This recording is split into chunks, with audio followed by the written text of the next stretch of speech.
New York's LaGuardia Airport is one of the most convenient airports for much of New York City and its surrounding areas. However, it is vastly limited in terms of the flights that it can host, thanks to a perimeter rule. From time to time, there is some talk about lifting that perimeter rule.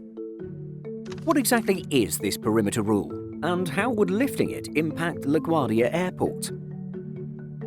LaGuardia Airport has had a perimeter rule in effect since the 1950s. The original rule allowed airlines to operate flights to and from the airport within 2,000 miles. However, the Port Authority, the airport's manager, decided to keep LaGuardia from getting overly crowded.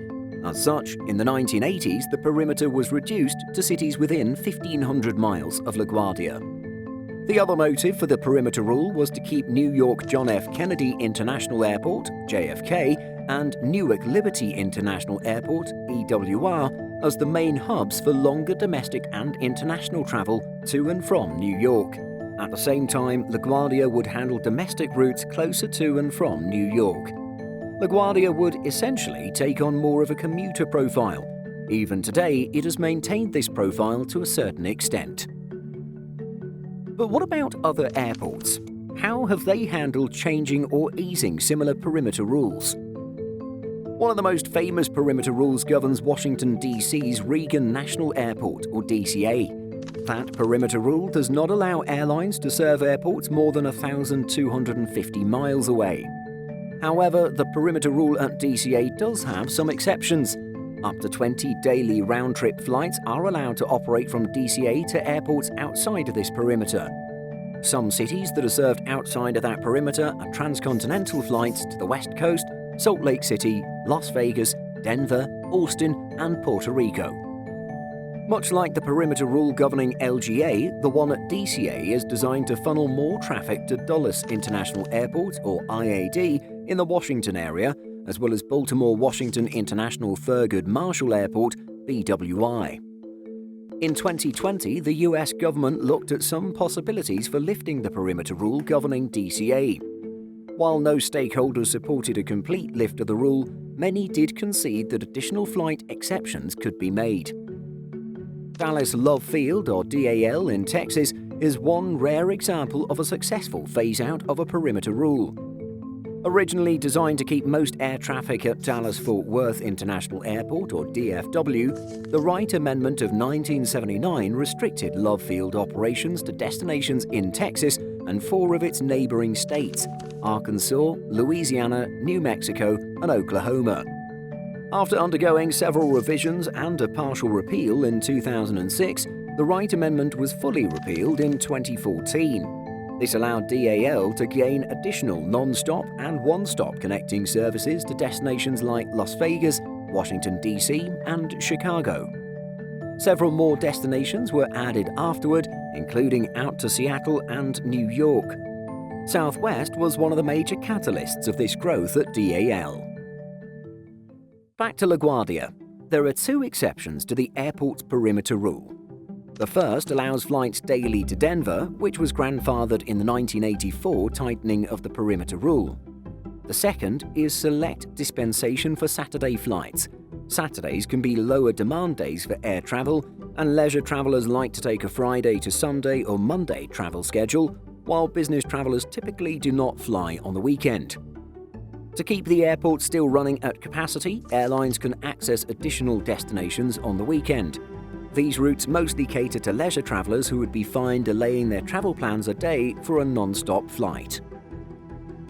If the perimeter rule were lifted, almost immediately destinations currently served outside the 1,500-mile radius would get extra service. This includes Caribbean destinations, flights to and from outdoor and ski destinations in Montana and Colorado, and currently non-served hubs. Transcontinental flights would be among the more likely candidates for new flights to and from LaGuardia if the perimeter rule were lifted.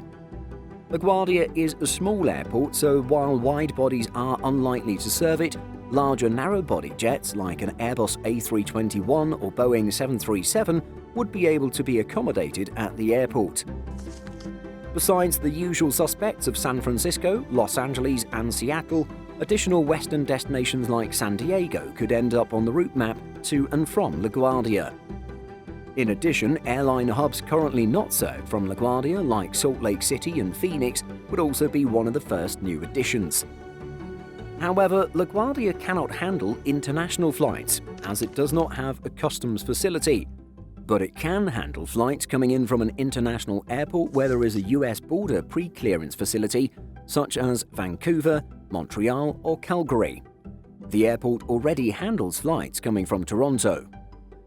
An expansion of LaGuardia's perimeter rule could see narrow-body long-haul international flights from Shannon or Dublin, as those are the only destinations within reach of a narrow-body long-haul jet from LaGuardia. That would be a major stretch, however, given that LaGuardia's short runways could constrain the payload acceptable on those flights. Delta Airlines is LaGuardia's largest carrier. As such, it would almost immediately benefit from the opening. With an existing ground game in place, Delta would be able to expand to destinations further out from the airport. In fact, in 2015, Delta began a campaign to lift the perimeter rule, which would allow it to boost its hub. The company explained that New York JFK was already crowded and heavily slot-controlled, and Delta would be able to expand significantly, touting that passengers could benefit from additional connecting opportunities out of LaGuardia. That campaign, however, did not come to fruition. LaGuardia is still a very important airport for Delta.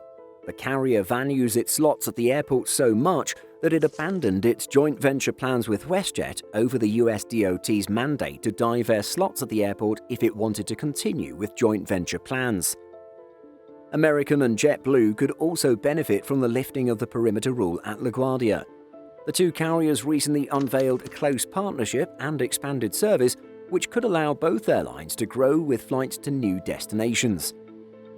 Smaller but still significant players in LaGuardia are low-cost carriers. Both Southwest and Spirit fly from the New York airport, and both airlines would certainly love to get additional slots, which would allow them to offer an alternative for New Yorkers, as neither carrier flies from JFK. Barring any major new push, the perimeter rule will likely remain in place. There seems to be little appetite for changing the rules at LaGuardia now, even with the recent major airport redevelopment program.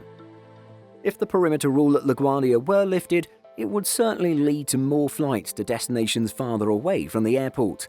It may even alleviate some congestion at New York JFK. The issue with change would be which airlines benefit the most from it and how strong that antagonism would be against a rule change. Do you think the perimeter rule at LaGuardia should be lifted?